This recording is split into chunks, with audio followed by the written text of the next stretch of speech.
So just got to the gym. I'm about to go walk in. Right here. There's a cop parked over there. You can see him. Dude, why do cops park in the back of stores like that? Like, look, you got a whole parking lot right here. Why is it that I always see cops parked in the back of like a shopping center like this when they got the whole area to park in? I don't know, it beats me. Maybe somebody's been robbing the stores and just waiting back there, but I see that a lot. I don't know, it just makes it look kind of sketchy, you know? Fresh out. Man, I was on the chest press machine and I had two people asking me when I was going to be done, and there was an empty chest press machine right next to me that both of them could have used, but they wanted to use mine for some reason. I used both of those machines before and they're the same exact thing, dude. There's really not that big of a difference. Some people are just so ridiculous, dude, but it's a nice day today. I gotta buy some food and some hygiene stuff before I clock in. That's my gym right there that I go to. I don't know if y'all can see it. If you're from Bakersfield, you know where I'm at. So I'm headed into the yard. I'm about to leave this area right now. Yeah, kind of a boring day. I just feel so lucky, dude, that I have a job where I got this work-life balance. Yeah, there's more money out there, but man, dude, there's a lot of freedom with this gig, dude. I don't think you're gonna find this freedom at too many other places. So I got a nail in my tire. Do the water test. As you can see, there's some bubble action going on. See that? That's no bueno. Whenever you see a nail in your tire, any metal object, puncturing it, most of the time, the meat around the tire will catch it, but sometimes it'll stab you to death. This poor guy, he's leaking. So that means I can't get a load with this truck tonight. Not until I get that fixed. Try to get the camera to focus on it. Look at that bubble action. See that? That means your tire is punctured and you need a new tire. So I'm here at the shop right now. I'm over here at Buttonwillow, TA. And we keep it funky over here, man. This is the part of trucking they don't tell you about. They say, oh, you're gonna make all this money, and every now and then this happens, right? This is one reason why I would always choose a sleeper cab over a day cab. Say I was out on my route, right? I was a few miles away from my yard, and I do an en-route trip, right? Like I check on my truck while I'm doing my route, and boom, I got a flat tire. Where are you gonna sleep? You can't take a nap in a day cab unless if you just kind of, bring a pillow with you or slum it over the wheel like that. It's better to have a sleeper. Much better to have a sleeper cab, right? So I'm right here waiting on the shop. It's gonna be like a 2 to 3 hour wait. That's usually what it is when you come to these shops. It can be longer than that if they're really busy. Saturday evening, it's just hit or miss. Some Saturday evenings, they're packed like the DMV. So this is something you need to be aware of when you come into trucking, is mechanical breakdown, mechanical failure, and these things happen. And this is a part of the game too, right? This is a part of making all this money. Sometimes you're gonna spend money. I'm not spending money, but in a sense I am, because if I don't get a load tonight, I'll get breakdown pay, but I could have made more on a load. But you don't want to be messing around with the DOT. I got to get that tire changed right there. I'm not messing around with that.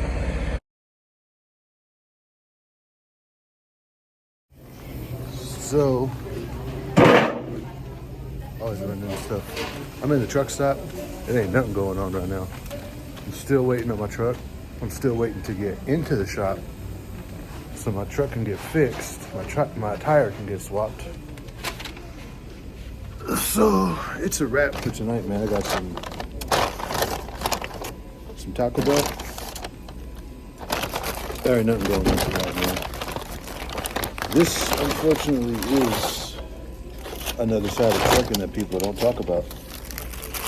But it is real, man. These things happen. These breakdowns happen. And honestly, that's something that you can't really control. Whatever it is, right? Anime, cars, accidents. Pretty much anything you type into YouTube, they have whole channels dedicated to the stuff, right? I feel like one genre that maybe I can invent on my own is just vlogging, but not just day-to-day vlogging, like pretty much how Logan Paul started off, or travel vlogging. People like me who work a lot, like truck drivers do, and just the day-to-day grind, man. Not just when I'm on a load, but even on my downtime. Because when you're truck driving, dude, your downtime still consists of being on the job. You never really go home until it's your day off. Most people go home every day. Most truck drivers, we don't do that. Even on our off time, we're still at work. And no matter what you do, if you're at work all the time, if you're a real hustler, right? You work a lot. And people who do that are doing it for a purpose. Maybe that could be a niche. I gotta check in with the officer. See, I'm glad I went in the shop right now because they thought I was a road call, but little did they know I was right here. When I came in, there was a shift change, and when there's a shift change going on, it's on you to be on them to let them know what's going on. Because sometimes the two different shifts don't correspond and communicate like they're supposed to. But niches on YouTube, see, that's a niche right there on YouTube. People who camp, people who live in RVs, van life YouTubers. Van life is huge on YouTube, right? The one I watch is Nikki Delventhal. She's a hot little piece of work, and she lives out of a van. She was living out of a Prius, now she lives out of a van. Me, I live out of my truck. So I guess this is like trucker life YouTubers. But yeah, that could be a niche. It doesn't have to be for trucking, no matter what you do. If you're a busy person, doesn't matter if you're an accountant, if you're a lawyer. That would be interesting to see what a lawyer does all day, every day. I'm sure he or she can't vlog everything about their job, but in between time, and probably not in the courthouse, but say you're a karate instructor. That'd be a cool vlog right there. Say you're a swim teacher, you teach people how to swim. Say you're a doctor. That would be real interesting. Whatever it is, man. Obviously, if you're a truck driver, if you're a school teacher, if you're someone who's really busy, say you have a regular job like a school teacher, but then after work you're a bartender because you got to make up for the slack, because we all know a lot of school teachers don't get paid like they should. If you're a busy person, I feel like those would be interesting vlogs, just to show people what you're up to. Now, not a lot of people want to be on YouTube. I understand that. A lot of people are very camera shy. Like the next place I move into, I'm going to let them know from the gate, hey, I'm a YouTuber. And if you're around me, man, the camera's rolling, right? But yeah, that could be another niche. This niche on YouTube that I'm going to create with my channel is just for people who are very busy and who are always at work. Like if you're a truck driver, you're always at work. But even before, when I was an Uber driver, I was always working, right? When I was at the lumberyard, I was always at work at the lumberyard. And then on my days off, I was driving Uber. And even after work, I was driving Uber. When I was at Tesla, I was always at work. That would have been a cool vlog, honestly. Just warehousing around Tesla. So yeah, that could be another niche right there. We should start a niche on YouTube of just busy people. People who work hard. Look, the reason why I came into trucking is because my ultimate goal is I want to be either in Las Vegas or Los Angeles. Maybe the Bay Area. I don't really think. I think the Bay Area has kind of ran its course for a while. But I want to get back into the rental car business. I was in the rental car business. I had a van that I uploaded on GetAround. GetAround is the rival company of a company called Turo, Turo, on-demand car rental. All right, now if you're in a big city, you can make a lot of money doing that stuff. Who knows, you know, who's going to be renting out your car, a drug dealer, a family, whatever. But either way, you're making money, okay? And it's a good side hustle to get into, and you keep investing in it, and you can make a lot of money. It's pretty much like Airbnb.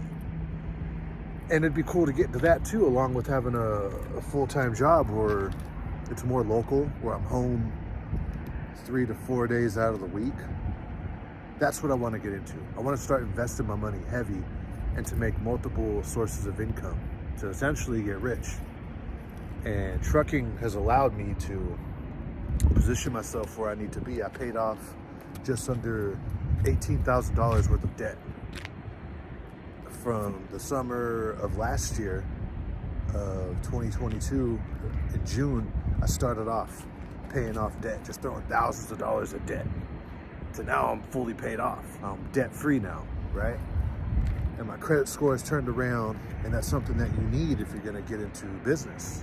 You don't wanna be making all this money and then get hit with garnishes and stuff, right? Because of old debts that you owe. And now I'm just stacking up capital to make my first investment. That's where I'm at now. Since I paid off all my bad debt, I'm in the position where I'm stacking up all my money to where I got enough capital up front to make my first investment on my first rental car, right? And not just that, I'm thinking of where I want to position myself, either Vegas or Los Angeles.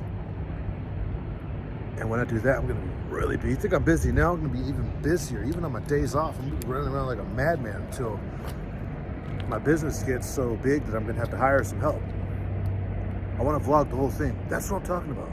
That'd be a cool niche right there, just to see how busy it'd be. Like if you're a stripper and you got 2 or 3 jobs working at different clubs, vlog it. That'd be sick. If you're a barber, you got like 2 different barber jobs. If you're a barber on the weekends and the weekdays, you're a bartender. Just a thought. So, looks like I'm gonna be getting into the shop after lunch, which should be around like 8:30, 7:53 right now. So that's what I got. That's what I got going on right now. Like I always say. Yo, check this out. 8:49, about to be 8:50, about to be 9 o'clock. Still waiting to get into the shop.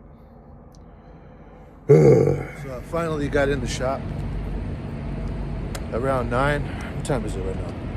Just parked it. They called me about 5 minutes ago. 9:03. So maybe I was the one being a Karen right there. It's all good. But I'm gonna go inside the truck stop right now. Buttonwillow, California. If you're on YouTube and you watch Mr. Ballin, which is a storyteller of just like true crime and stuff, there was a kid, I think he killed somebody or killed himself, and he was hiding out right here in Buttonwillow years ago, right? And he stopped at an auto shop. This is the only auto shop I know about right here in Buttonwillow. Right here, check it out. You get a shot of this. Look at this on the vlog. Right here at the TA.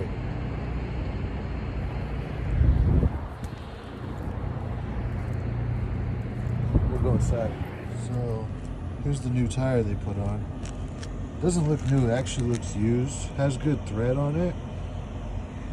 But at least the nail ain't there no more. Has just about enough thread. Has just about enough thread as this other one. That took all night. I'm gonna end the vlog right here. I'm gonna go back to the yard, which is only 20 minutes away. I'm gonna shower up, go to sleep. Maybe I can get an early morning load out to the Bay Area. I got some money waiting on me out there. This is pretty much just a day at the shop. And what to expect if you gotta go to a shop. You're gonna be there for hours. And it's gonna take up the rest of your day, and you're not gonna make no money that day, right? Unfortunately, but it's worth it to go to the shop. You don't want to be out there doing a load with a nail in your tire, and you're one of those babosos on the side of the highway, right, on the side of the freeway, where you barely are out of the lane, and you got these trucks whizzing by you that can hit you and kill you because you decided to ride around with the tire with a nail in it. I wonder if you get into an accident and they find out that you knew you had a nail and you just risked it anyways, if they could charge you for an accident for being pulled over on the side of the highway like that. Who knows? But I'm not taking that risk. Like the video, subscribe to the channel, leave a comment below. This is Trucking, baby.